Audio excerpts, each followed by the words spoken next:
Antonio Monciel, donc bonjour. Bonjour. Peut-être tout d'abord, avant de commencer ce débat, pourriez-vous vous présenter aux spectateurs de ce 19e Salon du Livre d'expression populaire et de critique sociale, hein. Oui, yo soy Antonio Montiel, soy politólogo y abogado, profesor de la Universidad Pública de Valencia y también funcionario de un ayuntamiento. Durante 4 años, entre el 2015 y 2019, fui diputado en el Parlamento Regional por Podemos y fui secretario general del partido en la región valenciana. Et tu as été dans le processus. Alors, je te tutoie, voilà, je t'ai voué avant, je te tutoie. Maintenant, bon, on se connaît, on ne va pas faire comme si on ne se connaissait pas, puisque évidemment, on s'est rencontrés à multiples reprises pour le film et pour autre chose d'ailleurs. Donc, tu es, toi, personnellement, à l'initiative de ce qu'on a appelé ou ce qu'on appelle l'accord du botanique, qui a été l'accord, alors, on le voit à l'envers, peut-être toi tu as le livre, donc, qui fait l'objet un livre que tu as coécrit avec avec Gonzalo Guillen, voilà, qui a été publié l'année dernière, enfin fin de l'année dernière, c'est ça? Et donc, tu es personnellement à l'initiative de cet accord. Est-ce que tu l'as évoqué dans le film qui précède, hein, qu'on vient de voir, est-ce que tu peux revenir plus en détail sur comment dire, comment s'est nouée la décision et dans quelles circonstances s'est nouée la décision de créer cette coalition? Efectivamente, en Valencia ciudad gobernó durante 24 años el Partido Popular y en el gobierno regional, en el conjunto de la Comunidad Valenciana, durante 20. Valencia y su región, en total una región importante en el Estado español con 5 millones de habitantes, fue uno de los epicentros de la corrupción. Las peores expresiones de las prácticas políticas de la derecha heredera de la dictadura se concretaron en la gestión del territorio, la corrupción urbanística, pero también en el despilfarro en grandes eventos y en operaciones de marketing político que consiguieron que el Partido Popular, que la derecha conservadora, mantuviera el poder durante décadas.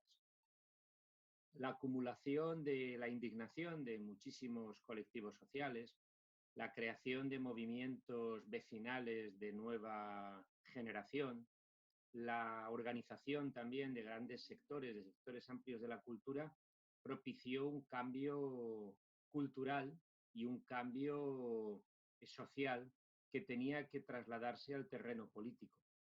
Lo que no existía era una herramienta para ese cambio político. La aparición de Podemos en la escena política sugiere la posibilidad de esa herramienta que, más allá de la política tradicional del Partido Socialista, partido centenario, e incluso de una fuerza política regional, de una fuerza política propia, específica de la Comunidad Valenciana, como es Compromís, que es una fuerza nacionalista, se pudiera canalizar la indignación y también la voluntad de cambio de la ciudadanía. Eso permitió un vuelco electoral, con lo cual era posible un gobierno de coalición, pero era necesaria también la voluntad política de hacer posible ese gobierno de coalición. No era todo una cuestión de matemáticas, de aritmética electoral, sino que era una cuestión de voluntad y de decisión política. En ese momento, Podemos tuvo la valentía, y las personas que tuvimos el honor de estar allí, tuvimos la oportunidad de impulsar ese gobierno de coalición a partir de un programa de cambio, un programa que se llamó el Acuerdo del Botánico. Ese Acuerdo del Botánico no era solo un acuerdo entre fuerzas políticas, sino que era un acuerdo entre fuerzas políticas y la ciudadanía. Nosotros decíamos que en esa mesa no estaban sentados 3 fuerzas políticas, sino 4. La cuarta fuerza política era la fuerza social. Era el movimiento organizado de sindical, social y ciudadano que impulsaba, era la vanguardia del deseo de cambio. Por eso el acuerdo de Botánico fue original, fue un acuerdo novedoso y también fue un acuerdo singular porque una de las tres organizaciones políticas que nos sentamos para plasmarlo, como fue Podemos, preferimos quedarnos al margen de la formación de gobierno, preferimos quedarnos como una fuerza política parlamentaria y sobre todo una fuerza política social en la calle para actuar como interlocutor entre los colectivos sociales y las fuerzas políticas en el gobierno y también como, de alguna manera, árbitros o garantes de las condiciones de gobierno pactadas. Creo que fue en ese sentido un esfuerzo de generosidad por parte de la organización política Podemos, pero creo que sobre todo fue un ejercicio de inteligencia política por parte de los colectivos sociales que supieron en aquel momento decisivo sostener una propuesta de gobierno que además era una propuesta abierta, en el sentido de que no era un acuerdo de legislatura cerrado, sino que era un acuerdo que permitía un proceso de seguimiento, de acompañamiento, de fiscalización para que pudiera ser activo, ser dinámico durante esos 4 años. Alors, est-ce que tu peux revenir sur vraiment tu l'évoques dans ton livre, sur l'état d'esprit au lendemain des élections, l'état d'esprit de tout le monde d'ailleurs, hein, parce que c'était une surprise quand même de gagner potentiellement la majorité, que ce soit à Valence ou au niveau de la région. C'était un changement radical. L'état d'esprit qui était non seulement celui des politiques dont tu faisais partie, mais des membres de la société civile. Comment ça s'est cristallisé le jour même, le lendemain des résultats électoraux? Pero había una de los antecedentes del acuerdo, como decía, era la autoorganización ciudadana. Es decir, habían nacido en diversos barrios y en diversos también sectores una serie de agentes, de nuevos actores, actores políticos y sociales totalmente nuevos. Había habido durante demasiados años un intento de crear candidaturas independientes o de crear estructuras políticas que habían fracasado. Entonces se trataba de hacer una apuesta por utilizar los partidos políticos existentes junto a la fuerza emergente que era Podemos para concentrar el voto en opciones que pudieran facilitar una suma electoral. Lo que había al mismo tiempo era también una cierta desconfianza hacia lo que había sido la práctica política tradicional de la izquierda. Hay que recordar que si el Partido Popular pudo gobernar 24 años en la ciudad o 20 años en la región, era porque la izquierda fue incapaz de romper su aislamiento y de reconectar con los movimientos y con los colectivos sociales. Por tanto, la izquierda tradicional, el Partido Socialista, en el 2015 obtuvo el peor resultado de su historia. Es decir, que la ciudadanía sabía perfectamente que el Partido Socialista, cuando había gobernado o en la oposición, no había estado a la altura y obtuvo su peor resultado electoral. No obstante, la aritmética le llevó a quedar situado como el partido de izquierda más votado dentro de aquellos que podían estar llamados a formar la coalición. Y, por tanto, sobre el Partido Socialista recayó la responsabilidad de la presidencia del gobierno regional, pero en minoría, porque la suma de Compromís, de la fuerza nacionalista y progresista de la Comunidad Valenciana, y Podemos era suficiente como para imponer un programa y un ritmo de gestión totalmente progresista respecto de lo que estaba hasta ahora había sido la práctica política del Partido Socialista. Yo creo que es la necesidad y la exigencia de la ciudadanía la que genera esa cristalización.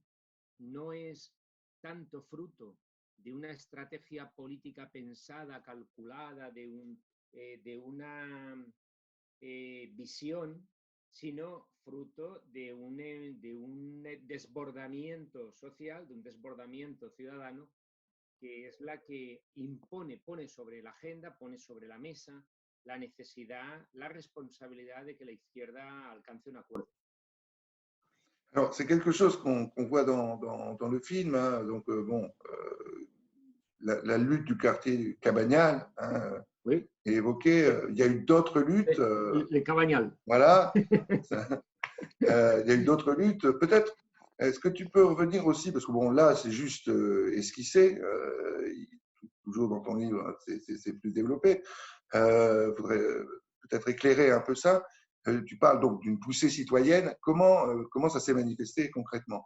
Il y a un aspect que je n'ai pas souhaité, moi, personnellement, développer, traiter dans le film, étant donné son ton prime sautier, joyeux, mais la corruption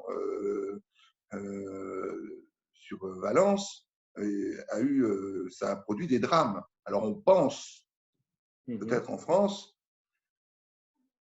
pas de corruption, mais en tout cas de laisser faire, de laisser aller, de concentration politique vers les milieux favorisés hein, de la ville ou de la région. Bon, pas avancer trop, mais il y a des ressemblances entre Valence et Marseille, déjà démographiquement et autres. À Marseille, on a vu ce qui s'est produit suite au délabrement de certains quartiers. Et or, cette problématique-là, particulièrement la corruption, elle se voit nettement à Valence. Est-ce que tu peux revenir là-dessus, sur ces luttes profondes, longues d'ailleurs, des quartiers mais aussi, il y a un autre aspect, je pose deux questions à la fois. Hein.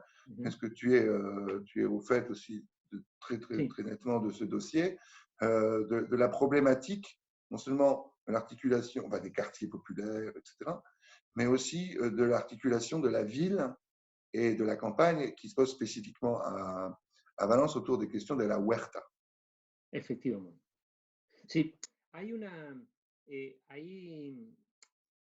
la corrupción actúa es un mecanismo terrible, porque la corrupción no solamente es el hecho en sí, el hecho económico en sí, sino también es de alguna manera el hecho social, en cuanto que la corrupción actúa como un mecanismo que pudre el tejido social.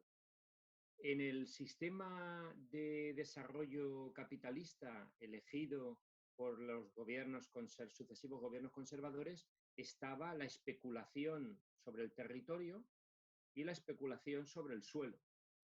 Pero claro, mientras algunos ganaban millones de euros con esa especulación, también es cierto que una parte de ese beneficio alcanzaba algunas capas populares, a propietarios de pequeños terrenos, a propietarios de parcelas agrícolas y por tanto había como una permeabilidad de la corrupción de tal manera que se pudría el tejido social, se fomentaba el individualismo y las soluciones individuales. La huerta valenciana es una huerta que tiene poco más de 1000 años, que es una zona especialmente próspera, que en términos agrícolas, desde la época andalusí, es decir, aproximadamente entre el siglo IX y siglo XI. Por tanto, la huerta es un elemento fundamental en el desarrollo, en la acumulación de capital y en el desarrollo de la región valenciana y de la ciudad de Valencia en particular durante todo un milenio. el sistema de estructura de propiedad de la tierra, de irrigación, sistema de riego y toda la lógica asociada a esa explotación de la tierra es milenaria. Tiene una tradición que ha sido incluso reconocida por la UNESCO, que ha declarado Patrimonio Inmaterial de la Humanidad al Tribunal de las Aguas de la Huerta de Valencia. Es un tribunal que imparte justicia entre los labradores, entre los agricultores, entre los propietarios agrícolas. En un momento determinado, en la lógica especulativa de destrucción, de consumo de recursos naturales y de destrucción del territorio, la huerta se convierte para el capital especulativo y para los gobernantes de la derecha valenciana en un suelo de reserva. Por tanto, un territorio a conquistar para urbanizar, construir, etc. Y en el año 2000, nosotros, un grupo de personas, unos procedentes de unos agricultores, otros procedentes de la universidad o de diferentes colectivos sociales, articulamos una campaña que se concretó en una iniciativa legislativa popular. Era la primera vez en la que se producía una iniciativa legislativa popular, que es una herramienta de participación ciudadana directa, que nos permitió agrupar a 118.000 personas que firmaron un documento reclamando la protección de la huerta y su salvaguardia por valores culturales, valores ambientales, pero también valores sociales y económicos. Ese fue un gran movimiento que de alguna manera marca un antes y un después en los movimientos de resistencia. Pero esta no fue la única iniciativa legislativa popular. A los pocos años pusimos en marcha otra iniciativa legislativa popular, esta vez en defensa de la radiotelevisión pública valenciana, que fue clausurada por utilizando incluso fuerzas policiales, imponiendo por la fuerza una orden de cierre que dictó el gobierno del Partido Popular.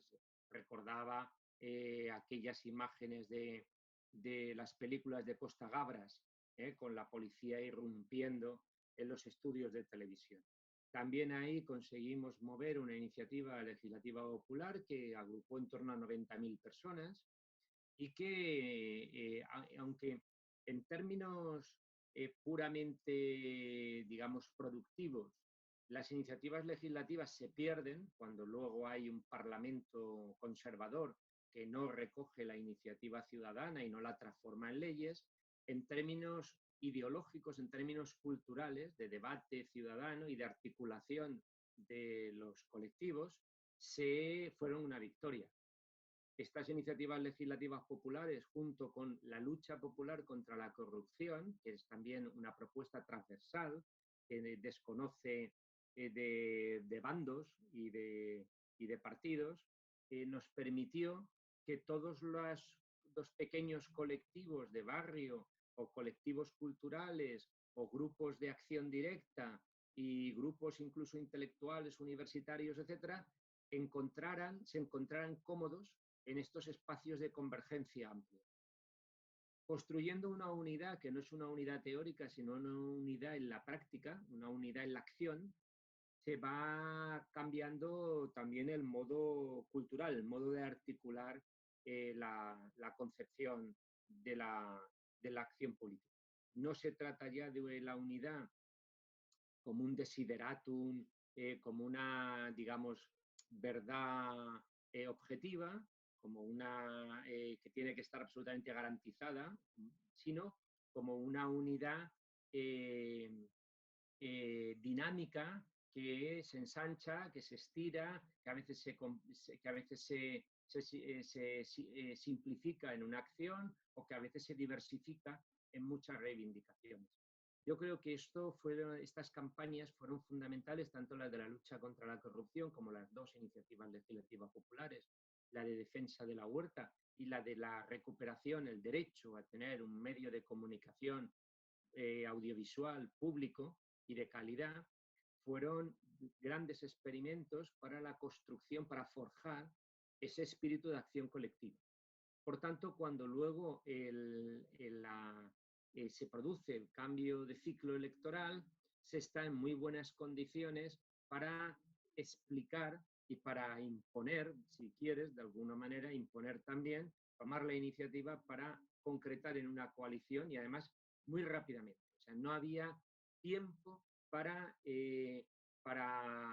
grandes matices, no había tiempo para discusiones puramente semánticas o puramente formales. Era una necesidad imperiosa de alcanzar un acuerdo para estar a la altura del pueblo que lo exigía. Y yo creo que ahí fue un honor poder tomar la iniciativa y representar en ese momento esa pulsión social que exigía el acuerdo de las fuerzas de izquierda, lo que nos permitió que el acuerdo botánico fuera un acuerdo muy ambicioso. Ce que tu viens d'évoquer paraît tout à fait extraordinaire vu de France, étant donné le peu de propension à la gauche française à trouver des points d'unification. Enfin, c'est assez remarquable. Mais on sait que c'est une problématique générale de la gauche, que d'avoir des difficultés à s'unir. Alors c'est quand même un peu bizarre, puisque c'est dans la mesure où elle représente, disons, des minorités ou des classes subalternes, je parle au pluriel. Est-ce que tu pourrais revenir sur cet aspect d'unité sociale derrière l'unité politique? Tu parlais de pousser la société civile, mais comment pratiquement ça s'est fait? Est-ce qu'il y a eu des forums? Est-ce que, bon, tu viens d'évoquer une lutte qui a créé des rencontres. Est-ce qu'il y a eu des forums? Est-ce qu'il y a eu des grandes réunions publiques? Quels échos elles ont pu avoir? Est-ce que tu peux revenir sur cet aspect un peu concret, organisationnel et décisionnel dans le domaine organisationnel qui ont pu être pris dans ce contexte-là? Sí, yo creo, venimos del mundo de la izquierda y por tanto hemos sufrido esa eterna batalla de la izquierda por la unidad. Yo creo que hay que desacralizar la idea de unidad, que no va a ser una unidad orgánica, no va a ser una unidad monolítica, no va a ser una unidad en torno a una vanguardia, y hemos de pensar en tiempos en las que la unidad es una dinámica, es una criatura frágil y que necesita estar siempre de alguna manera nutrida por, sobre todo, el respeto a la diversidad. La izquierda nació dividida desde la Primera Internacional. Mitificar la idea de la unidad de la clase obrera como tal conduce a la idea de una dirigencia política organizada y también unida en torno a una herramienta que es la herramienta partido. Ni la clase obrera de hoy es la clase obrera de los tiempos del XIX y del siglo XX, de los periodos de industrialización del XIX y del XX, ni tampoco las organizaciones políticas pueden mantenerse en la misma lógica de partido de antes. Por tanto, yo creo que la lógica de la unidad tiene que ser, como decía, la lógica de admitir la diversidad, de tratarse con muchísimo respeto y sobre todo la de ceder protagonismo al activismo social. La ciudadanía no gusta de encuadramientos en estos tiempos, además, muy líquidos, en tiempos, además, en que todos tenemos nos habitan una multiplicidad de seres, porque todos gestionamos nuestras contradicciones y vivimos también en muchos planos diferentes, desde el punto de vista de los roles sociales, pero también desde el punto de vista de nuestras inquietudes, orientaciones y nuestras pulsiones espirituales. Yo creo que es muy importante ser muy respetuoso. Nosotros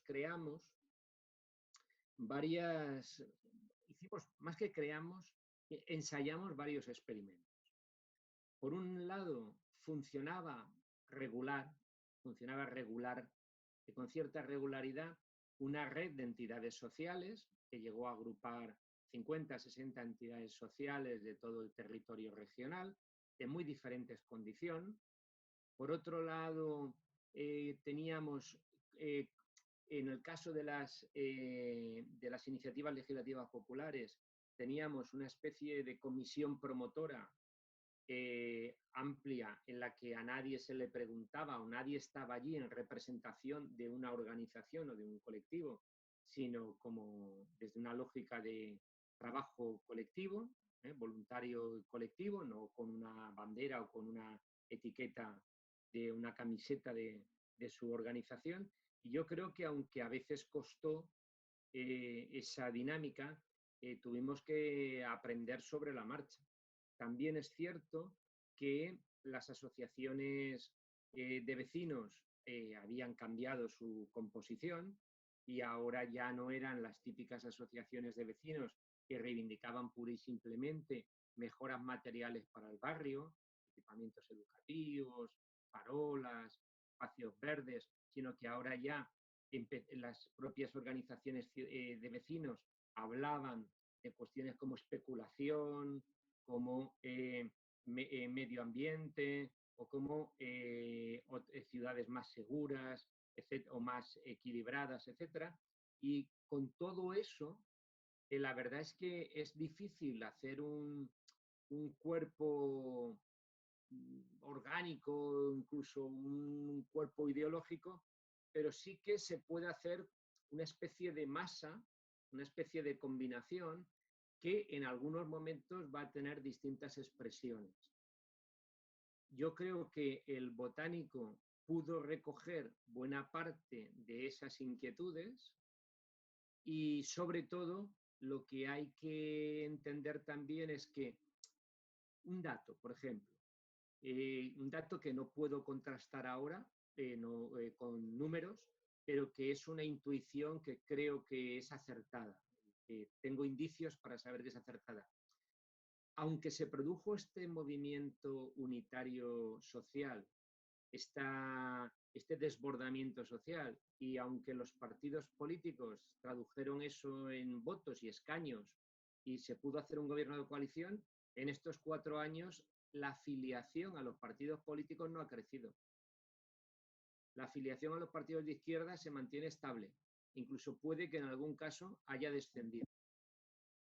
¿Qué quiere esto decir? Que la dinámica social de construcción de espacios unitarios y de acción tiene unas lógicas y unos tiempos que no repercuten directamente, como pensábamos hace unos años, en el engrosamiento del partido de masas o de la organización de masas que sirve al partido que encabeza el cambio.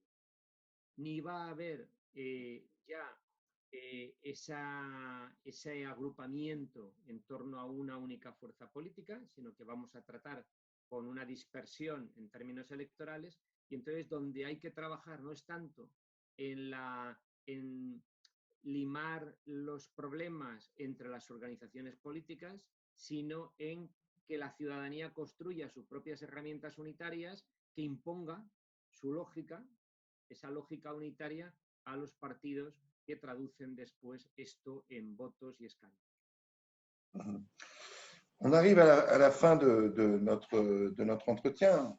On va faire un saut dans le temps, hein, comme on avait débriefé ensemble. On va venir à maintenant. Hein. On sait que, tu l'as évoqué dans un autre entretien, les résultats électoraux de 2019 à l'échelle nationale n'ont pas été très, très satisfaisants, bon, notamment à la chute de Madrid. C'est quand même terrible pour la gauche radicale. C'est un échec qui a été ressenti assez loin. Ceci dit, pour la première fois, depuis la guerre civile espagnole, on a un gouvernement actuellement et un gouvernement. Alors, il y a eu des rounds multiples, des rounds électoraux multiples, enfin des rounds multiples électoraux et d'accords et de désaccords, etc., qui se sont manifestés. On ne va pas revenir là-dessus, ce n'est pas le sujet, mais ça aboutit quand même à une situation tout à fait inédite depuis la guerre civile, c'est qu'on a un gouvernement de coalition de gauche qui est au pouvoir, qui intègre la gauche radicale, qui est elle-même unifiée dans un mouvement qu'on appelle Podemos Unidas, hein, qui regroupe en gros Podemos et Izquierda Unida et d'autres composantes encore proches de ce mouvement. Est-ce que tu peux peut-être faire le lien entre ce mouvement municipaliste et enfin ce mouvement des municipalités, municipalistes comme on dit, et la situation actuelle? Alors, je reviens sur le livre. C'est pas pour faire de la publicité pour rien, parce que vous savez que les livres militants ne nourrissent pas leurs auteurs, comme disait Vallès, qui, au début du Bachelier, qui dit qu'il dédie ce livre à tous ceux qui, nourris de grec et de latin, sont morts de faim. On meurt de faim, c'est une publicité militante, en le sens où elle appelle à lire, elle appelle à réfléchir au-delà d'un débat oral, etc. Mais bon, donc, comme tu me l'as indiqué, ce livre il va être réédité avec une postface, notamment, qui va être écrite par Gonzalo Guillén, Gonzo, notre ami commun, sur le contexte actuel. Mais est-ce que tu peux revenir, par anticipation, pour ainsi dire, sur ce topo-là pour conclure, hein? On a encore quelques 5 minutes. Voilà, 2, 3 minutes, 5 minutes. Oui, merci. Bueno, yo creo que el movimiento que se produce en las elecciones municipales de 2015 y también las elecciones regionales es un ensayo general que hace posible la construcción de una cultura de que la coalición de izquierdas es posible y que además que la coalición de izquierdas puede funcionar. Uno de los déficits que se imputan a la izquierda tradicionalmente, no sin cierta razón, es que la izquierda no sabe gestionar. Cuando la izquierda alcanza el poder, la izquierda no sabe manejar los resortes del Estado, no sabe hacer funcionar las instituciones y siempre la derecha utiliza el argumento de que ellos conocen el funcionamiento del Estado y pueden garantizar el orden. La izquierda, en cambio, no. La experiencia de los gobiernos regionales y municipales de izquierdas en el periodo 2015-2019, de alguna manera, anticipa, genera la confianza de mucha gente en la posibilidad de un gobierno de izquierda radical, un gobierno en el que pueda participar una fuerza política como Unidas Podemos, que representa la izquierda del Partido Socialista Obrero Español. Es cierto que en el 2018 se podía haber construido ya esa coalición. En el 2018 hubo posibilidad de una coalición y el Partido Socialista se negó hasta el último minuto a favorecer esa coalición y eso provocó unas nuevas elecciones. Unas nuevas elecciones que son las elecciones del 2019 en las que se producen varios cambios sustanciales y uno de los cambios sustanciales es la irrupción de la extrema derecha. Una extrema derecha que en el 2018 obtiene un puñado de votos y de escaños, pasamos a una extrema derecha muy agresiva, con muchísima habilidad de penetración de sus argumentos y de sus discursos en los medios de comunicación y el más media, que le lleva a multiplicar por 5 sus resultados, mientras que el Partido Socialista apenas crece electoralmente y Podemos retrocede. Es decir, es una situación tremendamente compleja. Y yo creo que además es un aldabonazo, es un golpe en la conciencia de la izquierda que le impone la necesidad de llegar a ese acuerdo. Un acuerdo que se podía haber conseguido mucho antes, probablemente en 2016, 2018, porque nosotros no hay que olvidar que España tiene desde el 2015 hasta aquí 4 elecciones generales. Una situación nunca vista. 4 elecciones generales. Claro, hay una pérdida progresiva de opciones de izquierda, pero se da la paradoja de que las circunstancias generadas por una parte, la exigencia ciudadana y por otra parte, la aparición de la extrema derecha como una opción de gobierno real que está empujando incluso al Partido Popular hacia posiciones más ultraconservadoras, imponen la necesidad del acuerdo de coalición.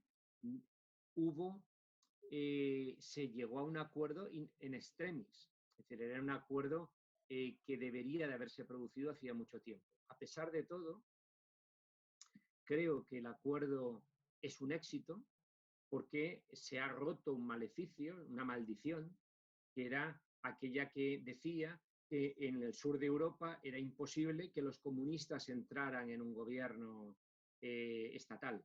Apenas el episodio que hubo en Francia durante el episodio de participación del Partido Comunista Francés con Mitterrand, fue un episodio breve, no había habido ninguna otra experiencia de participación de comunistas o excomunistas en los gobiernos italianos, ni en los gobiernos europeos, ni siquiera en Italia. Y por tanto, el Partido Comunista Italiano jamás consiguió formar parte del gobierno y solo bajo fórmulas muchísimo más descafeinadas como el Olivo, etcétera, etcétera, o el Partido Democrático de Izquierda, consiguió estar en una formación de gobierno. Por tanto, se rompe una maldición en términos europeos, en términos geoestratégicos, pero se rompe una maldición también en términos nacionales. Siempre se había asociado a un gobierno de izquierda y a un gobierno de coalición con inseguridad, desórdenes, anarquía, etcétera. Era algo que venía además culturalmente instalado por el discurso de la derecha en la conciencia y en la cultura política de los españoles, y durante 80 años había sido imposible. Por fin se constituye este gobierno, y además yo creo que se constituye haciendo lo que en España hay un refrán que dice de la necesidad virtud, de tal manera que se aprovecha un momento muy, muy difícil en el que la izquierda en conjunto tiene menos escaños que tenía en el 2018 y aún así consigue cerrar un acuerdo con el apoyo de fuerzas nacionalistas como el Partido Nacionalista Vasco, Esquerra Republicana, etc. Creo que es una oportunidad histórica fundamental y creo que la clave de la legitimidad de ese gobierno estará, por un lado, en su propia gestión, y esto nos pone en la tesitura de cuál sea el resultado, el balance final de la crisis del COVID-19, si de nuevo la crisis se va a cargar sobre las espaldas de las clases populares o se va a utilizar esta crisis como una posibilidad, como una condición de posibilidad para generar cambios estructurales profundos, como la recuperación de una cierta banca pública, la creación de un salario, de una renta básica universal, como el fortalecimiento de la sanidad pública, la educación pública, etcétera, etcétera, haciendo una fiscalidad más progresiva que permita romper los desequilibrios sociales y hacer que pague más quien más beneficios obtiene. Si esa gestión de la crisis, si ese balance de la gestión de la crisis es exitoso, será una de las condiciones de legitimidad de esta coalición. Pero por otra parte hay otro aspecto fundamental y es la conexión con los movimientos sociales, la plataforma de afectados por la hipoteca, los sindicatos, los colectivos anticorrupción, los colectivos de mujeres, sobre todo el movimiento feminista es clave, la complicidad con el movimiento feminista y también con el movimiento de defensa del medio ambiente. Pero además, desde una nueva lógica también, no desde la lógica de colonizar el movimiento, de colocarse en la vanguardia o instrumentalizar el movimiento, sino asumir la servidumbre de las organizaciones políticas a la fuerza social.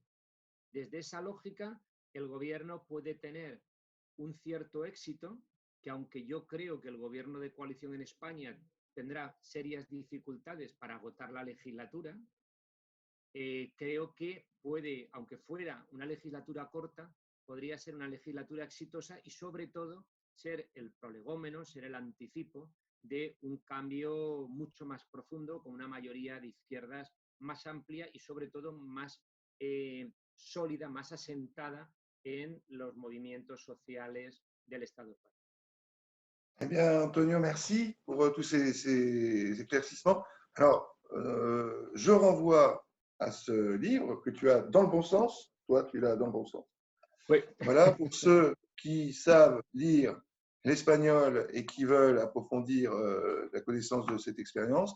Maintenant, s'il y a des gens qui pensent pertinent que ce soit traduit en français et que ce soit accessible aux lecteurs français, je pense que toutes les initiatives sont bonnes à prendre. Voilà, je te remercie encore une fois, Antonio. Merci beaucoup. Bonne fin de déconfinement, bonne lutte en Espagne et hasta luego.